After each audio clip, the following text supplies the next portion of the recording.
Good morning, guys. It's Saturday, January 8th, and this is going to be a recap of the week.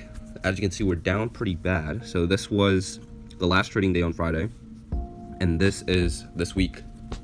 So even though we had some successful trades, or one successful trade, I guess, we're still down 20%, and that's just because the rest of the market is down. And currently I still have the Snap credit spread. I have the Facebook put credit spread. If you saw my YouTube short, you know I opened that. And I still have the Tesla put credit spread. Okay, so let's start going over what happened this week. So I think it was earlier this week, I had a SPY $477 call credit spread open.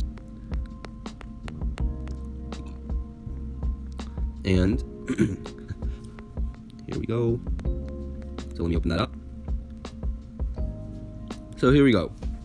We had this one open in my last recap video last week, and we sold this contract for $54. And we sold this because I was expecting the end of year sell-off to come in, which it kind of did, but not as strongly as I thought. And it feels like it's more coming in this past week, or it came in this past week. So I held this for 3 days, and I wanted to sell it off before New Year's because I didn't know if we're gonna see a slight rally or if we're gonna see a huge drop. And I think after New Year's we saw a small spike there, but I ended up buying this back for $50. So 54, I sold it for 54, bought it back for $50. So I kept the difference of $4, which translates to about 9%. And I wanted to get out of that before it starts turning red, or before it starts turning against me, which it actually did. So it's a good thing I sold it. And I never want to call, so a call credit spread is betting against that stock. And because it's a SPY especially,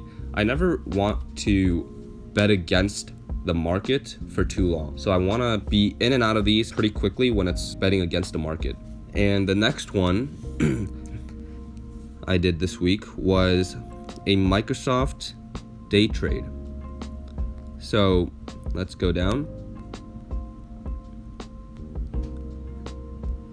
So it was on January 3rd, which was on Monday, and I bought this contract for $124 at 9:45 a.m. And I think this was also a 4-minute trade. So what time did I say? 9:45. Probably exited 9:49. Yep, it was a 4-minute trade. And within those 4 minutes, the contract went up in value to $160, and this was a put. So I bought a put for $124 and then sold it for $160. So I think that was about roughly a 30% profit, and I was playing the breakout on these day trades. So I'm gonna be doing most of my day trades on Monday and Tuesdays, just because that's when I have the time available. If you're going to day trade, you need to be able to see the chart. You need to be able to constantly monitor it, because you're essentially playing the minute or 5-minute chart. So you need to be able to keep an eye on it. So you can't be doing other things while doing that.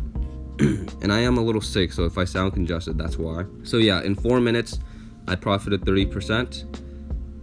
I think that about $30, $36. So that was a good amount on our account. And I have a screenshot. I'll see if I can put it up on this video. But we hit $600, which would be 100% gain on our account, because we started from $300, which was huge. But everything started dropping. So Tesla dropped, Facebook dropped. So Tesla, we're actually in the negative now, even though it says positive. I explained this in the last video, but we actually received a credit of $185. So we need this contract to be below that value, so that when we buy it back, we're keeping the difference of the credit. But it's $255, so we're actually in the negative right now. We're actually at a loss. And Facebook is the last thing. I opened this Facebook 332.5 put credit spread. So I'm betting that Facebook will be above $335 by January 21st. Now it's negative right now, and if I waited longer, I could have saw that Facebook was heading downwards, and I would have gotten much more money from this put credit spread. But it's fine. I mean, you can't time the market, as you hear people say, but I should have been able to see this coming. I I think I was working then or something. I was busy with something, so I didn't have time.